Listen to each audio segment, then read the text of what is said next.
बीच में कि जुल्म है, ये सख्त नाइंसाफ़ी है, ज़्यादती है।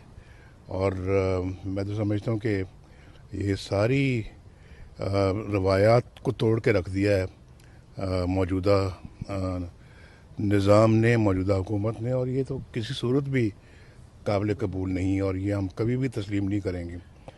और इस तरह की जितने भी अगर कोई इस तरह की हथकंडे इस्तेमाल करते हैं तो ये कतन लिख लें आप कहीं, ये काबिल कबूल नहीं है और ना ही हम इनको तस्लीम करेंगे, ना मानेंगे और ना ही इंशाल्लाह झुकेंगे। आसिम बाजवा साहब को जो आसिम बाजवा साहब के इल्जामात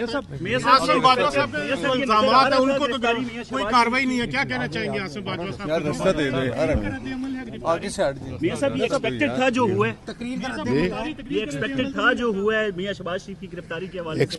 एक्सपेक्ट तो मखल कौम ये कर रही थी कि आसिम बाजवा को पकड़ा जाएगा और जो है वो उनसे हिसाब लिया जाएगा, उनसे पूछा जाएगा किस तरह से एक शख्स ने नौकरी के दौरान पिछले 15-20 सालों में इतनी बड़ी जायदादें और एसेट्स बना लिए।